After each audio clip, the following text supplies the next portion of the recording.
اعوذ باللہ من الشیطان الرجیم بسم اللہ الرحمن الرحیم. میں Muhammad Ashraf Butt teacher government high school Shano 10ویں جماعت کے بچوں کو اردو کی کلاس پڑھانے جا رہا ہوں. پیارے بچوں، السلام علیکم. آپ جانتے ہیں کہ ہم انشاء پڑھ رہے ہیں، اور اس سے پہلے ہم نے سر سید احمد خان کی ادبی زندگی پہ بھی نظر ڈالی، انہوں نے کیا کچھ کیا، اور آج انہی کا ایک انشاء ہم پڑھنے جا رہے ہیں. خوشامد. میں خوشامد کی پڑھائی کروں، خوشامد انشاء کی پڑھائی کروں، اور آپ سے استدعا ہے کہ آپ ویڈیو دیکھتے رہیے اور گھر میں اپنی کتابیں کھولیے اور دیکھتے جائیے کہ جہاں جہاں پہ آپ کو لگے کہ کوئی الفاظ مشکل ہے تو میں اس کا معنی بھی بتاؤں، اور آخر پہ اس کے سوالات بھی کراؤں. دل کی جس قدر بیماریاں ہیں، ان میں سب سے زیادہ خوشامد کا اچھا لگنا ہے. جس وقت انسان کے بدن میں ایسا مادہ پیدا ہو جاتا ہے جو وبائی ہوا کے اثر کو جلد قبول کر لیتا ہے، تو اسی وقت انسان مرض مہلک یعنی ہلاک کرنے والی بیماری میں گرفتار ہو جاتا ہے. اسی طرح جب کہ خوشامد کے اچھے لگنے کی بیماری انسان کو لگ جاتی ہے تو اس کے دل میں ایک ایسا مادہ پیدا ہو جاتا ہے جو ہمیشہ زہریلی باتوں کے زہر کو چوس لینے کی خواہش رکھتا ہے. جس طرح کہ خوش گلو گانے والے کا راگ اور خوش آئند باجے کی آواز انسان کے دل کو نرم کر دیتی ہے. خوش گلو گانے والے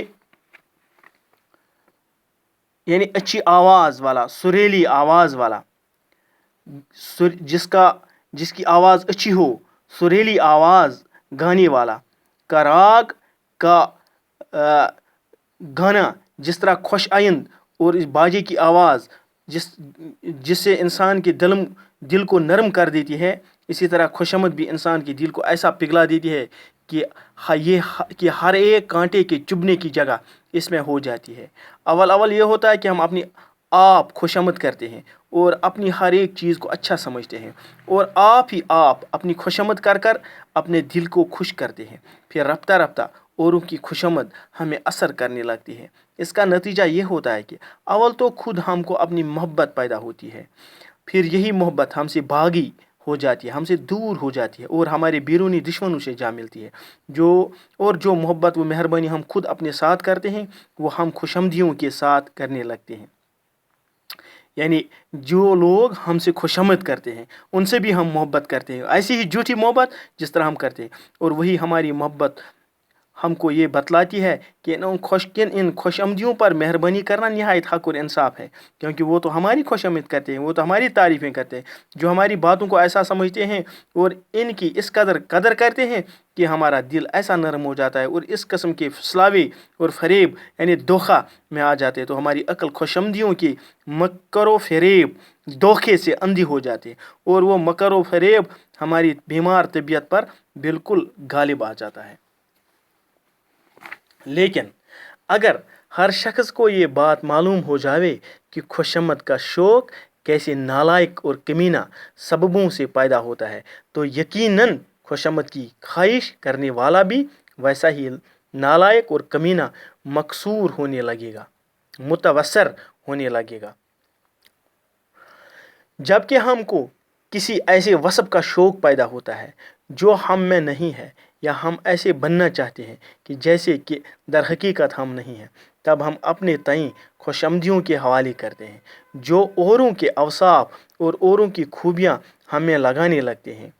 گو بسبب اس کمینہ شوق کے اس خوش آمدی کی باتیں ہم کو اچھی لگتی ہے، مگر در حقیقت ایسی ہی بدزیب ہیں جیسے کہ دوسروں کے کپڑے جو ہمارے بدن پر کسی طرح ٹھیک نہیں، اس بات سے کہ ہم اپنی حقیقت کو چھوڑ کر دوسرے کے اوصاف اپنے میں سمجھنے لگیں.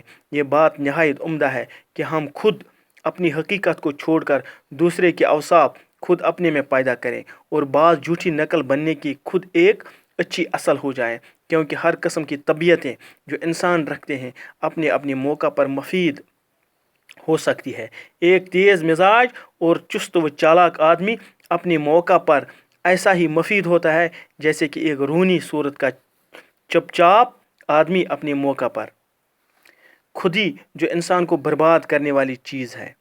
جب چپ چاپ سوئی ہوئی ہوتی ہے تو خوشامد اس کو جگاتی اور ابارتی ہے، اور جس کی خوشامد کی جاتی ہے اس میں چھچھوری پن کی کافی لیاقت پیدا کر دیتی ہے، یعنی گھٹیا پن۔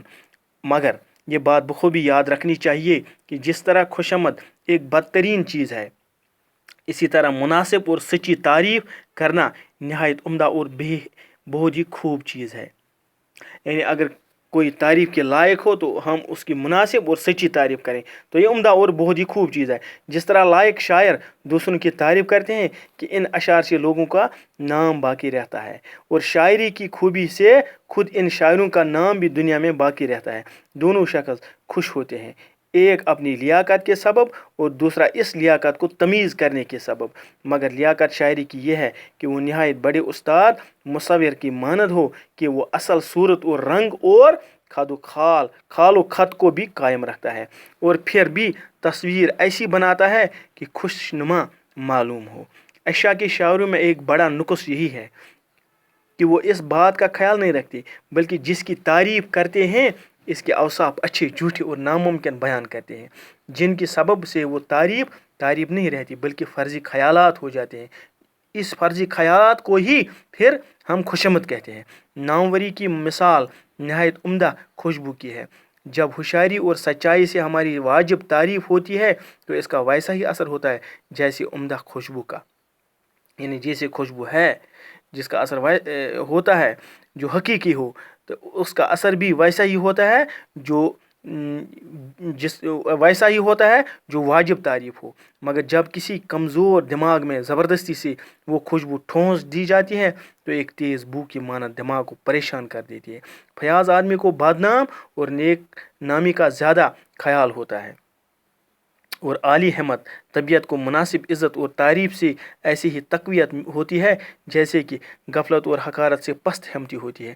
جو لوگ عوام کے درجہ سے اوپر ہیں انہی لوگوں پر اس کا زیادہ اثر ہوتا ہے، جیسے کہ تھرمامیٹر میں وہی حصہ موسم کا زیادہ اثر قبول کرتا ہے جو صاف اور سب سے اوپر ہوتا ہے۔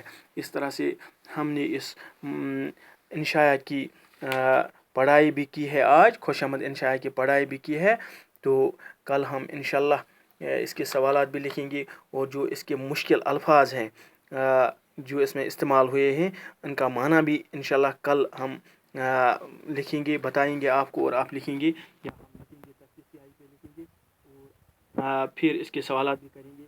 آج اتنا ہی۔